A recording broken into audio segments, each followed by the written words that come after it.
मीरा की शादी को 2 साल हो गए थे। मीरा सरकारी टीचर थी और उसका पति रवि एक सॉफ्टवेयर इंजीनियर था। दोनों आराम से ज़िंदगी गुजार रहे थे कि एक दिन रवि का दोस्त महेश उनके घर आया। महेश, यार रवि, तेरी बीवी तो सरकारी टीचर है, भगवान झूठ न बुलवाए, तुझे भला प्राइवेट नौकरी में धक्के खाने की क्या ज़रूरत है यार। रवि, मैं समझा नहीं, तू कहना क्या चाहता है। महेश, यार तू बचपन से ही बड़ा भोला है यार। मुझे देख, मेरी बीवी भी सरकारी नौकरी करती है और मैं तो आराम से घर में ऐश करता हूँ। रवि, मैं फिर नहीं समझा यार। महेश, अरे यार, नौकरी छोड़ क्यों नहीं देता, ऐश कर मेरी तरह। महेश के जाने के बाद रवि बहुत सोचता है और फिर नौकरी छोड़ देता है। लिविंग रूम में रवि एक पुराने से सोफे पर बैठा है और टीवी पर सीरियल देख रहा है। उसकी पत्नी मीरा, जो एक मेहनती महिला है, हाथ में बहुत सारे धुले हुए कपड़े लेकर आती है। मीरा, रवि, ज़रा मेरी मदद करो ना, देखो ना कितने सारे कपड़े हैं। रवि, अरे पागल तो नहीं हो गई हो, दिखाई नहीं देता मेरा सीरियल चल रहा है। मीरा कपड़े लेकर छत पर सुखाने चली जाती है। तभी डोरबेल बजती है। दूध वाला आ जाता है। रवि, मीरा, ओ मीरा, अरे जल्दी नीचे आओ भाई, अरे दूध लो, कमाल की आलसी हो तुम। अरे पहले नीचे के काम निपटाओ, फिर छत पर जाओ, तुम्हें तो बस समय को बर्बाद करना आता है। मीरा, सुनिए जी, मैं कपड़े फैला रही हूँ, बारिश का मौसम हो रहा है, थोड़े बहुत सूख जाएंगे, तब तक आप दूध ले लीजिए। रवि, अरे होश में हो तुम, अरे तुरंत नीचे आओ और दूध लो, और हाँ, साथ ही साथ गरम गरम चाय बनाना और कुछ पकौड़े भी तल देना। बढ़िया मौसम हो रहा है, टीवी देखने का मज़ा आ जाएगा। मीरा चुपचाप नीचे आती है और दूध लेकर रवि के लिए चाय बनाती है, उसे पकौड़े तलकर देती है। इतवार का दिन होने की वजह से उसके पास बहुत सा काम था। अगले दिन उसे स्कूल जाना था। अगले दिन शाम को जब मीरा स्कूल से वापस आती है, रवि, अरे वाह वाह, अरे सही समय पर आई हो, आलसियों की तरह कुर्सी पर क्या बैठ गई हो, ज़रा फटाफट चाय बना और साथ में बिस्किट भी ले आना, मज़ा आ जाएगा। मीरा, रवि, मैं अभी अभी स्कूल से लौट कर आई हूँ, बहुत थक गई हूँ। रवि, यार मेरा मूड मत ख़राब करो, स्कूल से आई हो, पहाड़ चढ़कर तो नहीं आई हो, कौन सा बड़ा काम है। असली औरत वही है जो बाहर के और कामों के साथ साथ घर का काम करे, समझी। मीरा, अच्छा ये बताओ, तुम्हारी नौकरी का क्या हुआ, तुम एक हफ्ते से घर में ही हो, सब ठीक तो है ना। रवि, उसे चुप रहने का इशारा करके चुपचाप सीरियल देखने लगता है और उदास मीरा काम करने रसोई की तरफ चल देती है। मीरा मन ही मन, रवि को क्या हो गया है, घर और बाहर दोनों का काम मुझसे नहीं किया जाता, लगता है एक नौकरानी रखनी पड़ेगी। तभी रवि ज़ोर से चिल्लाता है। रवि, अरे भाई, इस घर में एक कप चाय मिलेगी भी या नहीं, हद हो गई है यार, चाय के लिए भी तरसना पड़ता है। रवि मीरा की किसी भी काम में मदद नहीं करता। घर की चिंता और स्कूल के काम के कारण मीरा किसी भी काम पर ठीक से ध्यान नहीं दे पाती। धीरे धीरे काफ़ी समय बीत जाता है। एक दिन मीरा सोचती है कि रवि को सबक सिखाना ही पड़ेगा।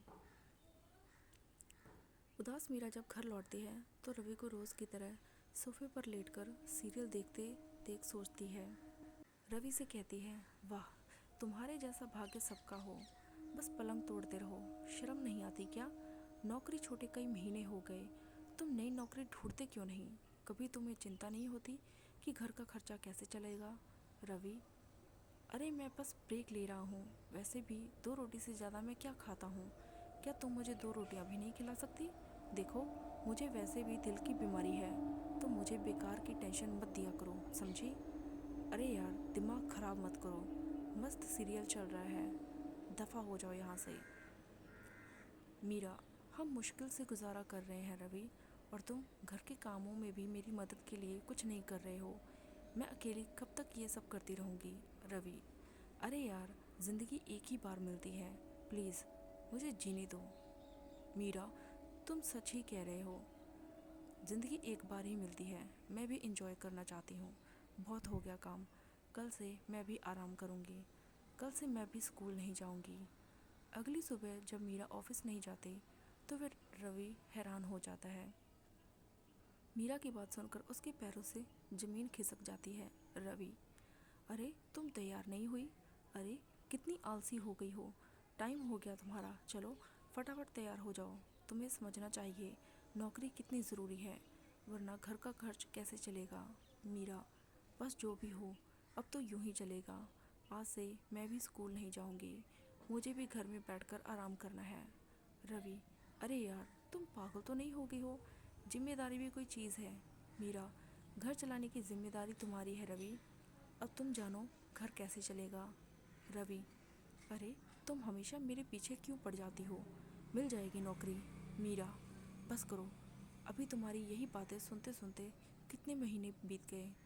मैं थक गई हूँ, घर में राशन नहीं है, जैसे चाहो व्यवस्था करो, मैं जा रही हूँ सोने। घंटी बजती है। दूध वाला रवि से कहता है, दूध वाला साहब दूध के पैसे दे दीजिए, महीने भर का बिल जो है 5500 हुआ है। कल दीदी ने कहा था अब आप ही पेमेंट करेंगे। दूध वाला बात कर ही रहा होता है कि प्रेस वाला आ जाता है। रवि को नमस्ते कहते हुए कहता है, प्रेस वाला, भैया 275 हुए हैं और दीदी ने बताया था अब पैसे आप ही देंगे। भैया ज़रा जल्दी से पैसे दे दीजिए, दुकान पर कोई भी नहीं है। रवि, अरे एक मिनट यार आता हूँ। रवि, मीरा ये क्या बकवास है, ये सब मुझसे पैसे मांग रहे हैं, भला मैं उन्हें पैसे कहाँ से दूँ। मीरा, तो ठीक है उनसे थोड़ा समय मांग लीजिए, मैं क्या कर सकती हूँ, मैंने तो नौकरी छोड़ दी है। घंटी फिर बजती है। बाहर से आवाज़ आती है, बिजली वाला, अरे भैया बिजली के बिल वाले भी आए हैं, पैसे मांग रहे हैं, उनके भी पैसे लेते आइएगा वरना बिजली काट देंगे। रवि, मीरा ये तुम ठीक नहीं कर रही हो, सारी दुनिया के सामने मेरी बेइज्जती करवाना चाहती हो। मीरा, ठीक है मेरी बात ध्यान से सुनो, मैं सबके पैसे दे दूँगी, लेकिन अगर तुम मेरे साथ यहाँ रहना चाहते हो तो तुम्हें जल्दी से जल्दी नौकरी ढूंढनी होगी, वरना। रवि, वरना? वरना क्या? तुम कहना क्या चाहती हो? माना कि ये घर तुम्हारे पापा का दिया हुआ है, पर तुम मेरी पत्नी हो, ऐसी बातें करते हुए तुम्हें शर्म नहीं आती? खैर फिर भी बोलो, तुम कौन सी शर्त की बात कर रही थी? मीरा, तुम्हें नौकरी नहीं मिली तो जो होगा उसके ज़िम्मेदार तुम होगे। रवि, ये क्या बकवास है, मैं तुम्हारा पति हूँ, तुम भला ऐसे कैसे कह सकती हो। मीरा, मैं मजाक नहीं कर रही हूँ रवि, याद रखो, वरना खुद ही पता चल जाएगा कि मैं क्या कर सकती हूँ। रवि का दोस्त महेश उसके घर आता है। महेश, हाँ भाई क्या बात है? हैं भाई, बड़ा उदास लग रहा है। भाई, आजकल तो शाही जीवन जी रहा होगा, मेरी सलाह काम नहीं आई क्या? रवि, अरे क्या बताऊँ यार, बड़ा बदकिस्मत हूँ, मेरी बीवी को तो जैसे मेरा आराम करना बड़ा भारी लगता है, वो मुझे कभी सुख से जीते हुए देख नहीं सकती। महेश, हाँ भाई, अरे दिल क्यों छोटा करता है यार। चल एक काम करते हैं, आज बाहर चलते हैं, बाहर निकलेगा तो मन बहल जाएगा। अरे इन औरतों का क्या है, मेरी बीवी ने जब ऐसा हंगामा मचाया था तो मैंने उसे तलाक देने का अल्टीमेटम दे दिया था, उसके बाद भीगी बिल्ली बन गई। रवि, ये तो क्या कह रहा है यार, मैं अपनी बीवी को तलाक नहीं दे सकता, मैं उससे बहुत प्यार करता हूँ। यार महेश, अबे यार यही तो प्रॉब्लम है तुम लोगों की यार, तुम लोग इमोशनल हो जाते हो यार, तेरे अंदर हिम्मत नहीं है तो ये ले एक बोतल खाली कर और आज अपनी बीवी की सही तरह से खबर ले, उसके बाद देख जीने का क्या मज़ा आता है। महेश उसे खूब शराब पिलाता है और घर छोड़ देता है।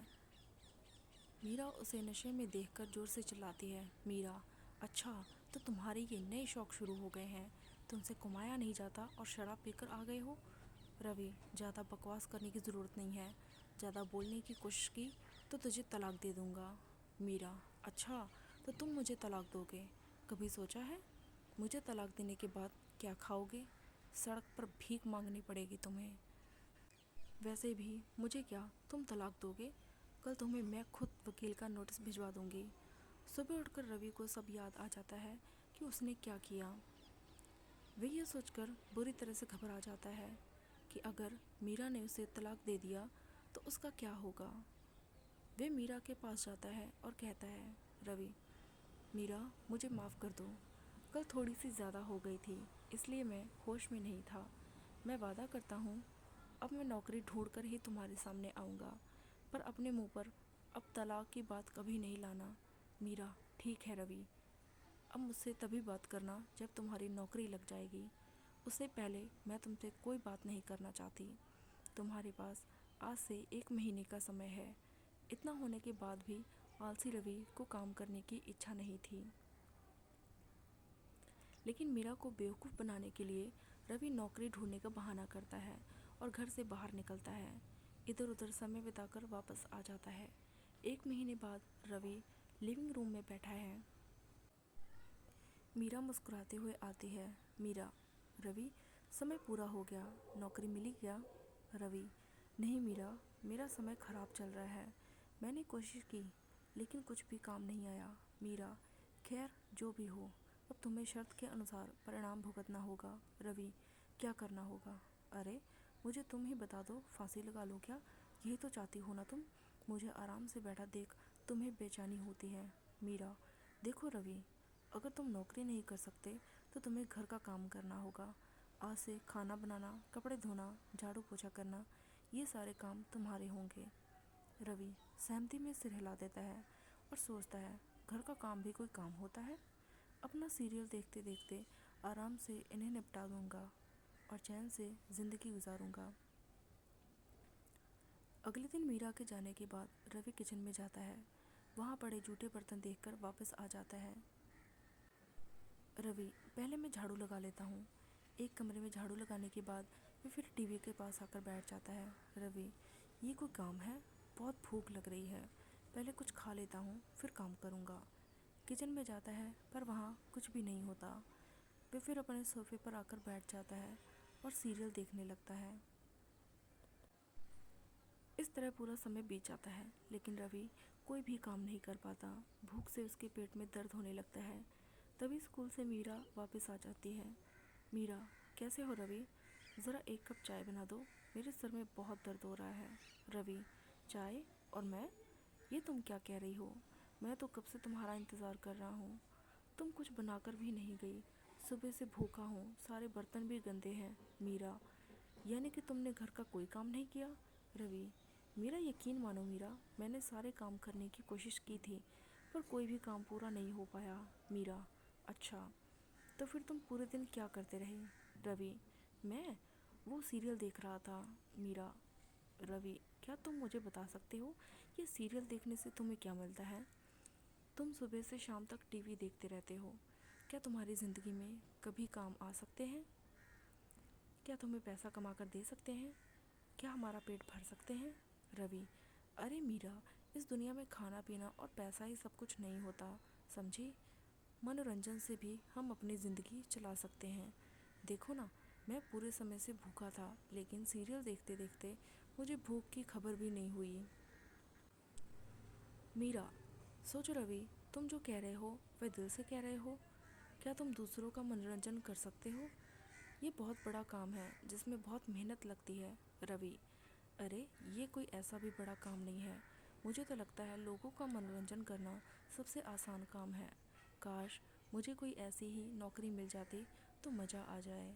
मीरा, तो फिर ठीक है रवि, तैयार रहना, बहुत जल्द तुम्हें ऐसी ही नौकरी मिलेगी। मीरा बिना कुछ बोले घर का काम और नौकरी करती रहती है और इतवार की शाम रवि से कहती है। मीरा, रवि, समय आ गया है, चलो, ये समय तुम्हारा वह काम करने का है जो तुम्हें पसंद है। देखें इस काम से तुम्हें कितना आनंद मिलता है। मीरा रवि को बाहर ले जाती है जहाँ उनके पड़ोसियों का एक समूह इकट्ठा था जो रवि को देखकर बातें करने लगते हैं। रवि को उम्मीद नहीं होती कि मीरा ऐसा कुछ करेगी। रवि, अब ये क्या कह रही हो मीरा? मीरा, मैंने बस एक छोटा सा कार्यक्रम आयोजित किया था। आज से हर इतवार को तुम्हें आस पड़ोस के लोगों का मनोरंजन करना होगा, बदले में ये पैसे भी देंगे। रवि, मनोरंजन? ये क्या कह रही हो? मैं समझा नहीं। मेरे मोहल्ले में रेपुटेशन है, तुम कहना क्या चाहती हो? मीरा, अरे ऐसी भी कोई डरने की बात नहीं है। तुम्हें बस अपने पड़ोसियों को नाच गाकर, चुटकुले सुनाकर खुश करना होगा। आशा करती हूँ अब तुम्हें ये काम करने में आलस नहीं आएगा। ये सुनकर कि उसे लोगों के सामने नाचने गाने और चुटकुले सुनाने जैसे काम करने होंगे, रवि का चेहरा शर्म से लाल हो जाता है। लेकिन कोई और चारा ना होने की वजह से उसे लोगों की फरमाइश पर वह सब करना पड़ता है। जिससे उसके पड़ोसी खुश हों। पड़ोसी: अरे रवि जी, ज़रा चिकनी चमेली वाला डांस दिखाइए ना। दूसरा पड़ोसी: रवि जी, लीजिए मेरा दुपट्टा पहन कर नाचिए, ये रंग आपके ऊपर सूट करेगा। तीसरा पड़ोसी: कहना पड़ेगा रवि साहब, आपकी कमर तो कैटरीना कैफ से भी बहुत तेज़ लचक रही है ना, सही ना। इस तरह से लोग अपनी अपनी फरमाइश रवि को बताते हैं। मीरा उसके पास आती है।